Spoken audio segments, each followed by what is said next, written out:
इस संसार में आने से पहले ही हमारे अंदर यह चिंगारी विद्यमान रहता है। अपने घर परिवार में देखते हैं कि जब एक शिशु से कोई हंसते हुए बात करता है तो वो भी हंसने लगता है, खेलने लगता है और अपना हाथ पैर भी तेज तेज चलाने लगता है, जबकि उस छोटे से नवजात शिशु को कुछ भी पता नहीं होता कि सामने वाला क्या कहता है और क्यों हंसता है। फिर भी वह शिशु स्वतः ही प्रसन्नचित्त रहने का प्रयास करता है।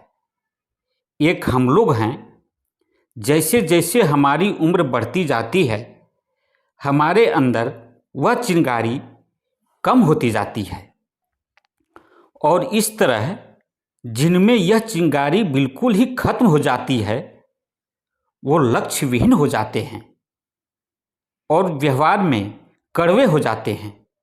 इसलिए जीवन में उदासीनता को नहीं आने दें। अपने स्वभाव की इस चिंगारी को बुझने नहीं दें। यही तो हमारी प्रवृत्ति है, इसलिए इसे हमेशा ईंधन देने की जरूरत होती है। हमेशा अपने लक्ष्य को देखते रहें और इसमें कोशिश और सुधार रूपी ईंधन हमेशा डालते रहें। मन हमेशा उत्साहित रहेगा। सुपरस्टार अमिताभ बच्चन को ही देखिए, इस उम्र में भी मायूस और निराश नहीं हैं, क्योंकि इस उम्र में भी वे कोशिश और सुधार रूपी ईंधन हमेशा जीवन में देते रहते हैं। इसलिए तो अभी भी सुपरस्टार हैं वो। यही तो इन्हें खुशी देता है और जिंदा दिली का एहसास भी दिलाता रहता है। इसी तरह यदि आप भी अपने जीवन में किसी अच्छे लेवल पर जाना चाहते हैं तो कोशिश, सुधार और मेहनत जरूर करते रहें, क्योंकि लक्ष्य विहीन व्यक्ति किंग कर्तव्य विमूढ़ होकर किसी काम के योग्य नहीं रहता। वह चिड़चिड़ा और क्रोधी हो जाता है। चिंता भी उन्हें दबोच लेती है और व्यक्ति को पतन की ओर धकेल देता है। एक छोटा सा दृष्टांत सुनाता हूं। एक राजा के पास हाथी था, जिस पर सवार होकर राजा युद्ध लड़ने जाता था। यह हाथी युद्ध कौशल में निपुण था। वर्षों बाद जब हाथी बूढ़ा हो गया तो राजा दूसरे हाथी का चुनाव कर लिया। अब बूढ़ा हाथी के पास कोई काम नहीं रह गया, इधर उधर जंगल में घूमता रहता था। एक बार बेचारा हाथी दलदल में फंस गया।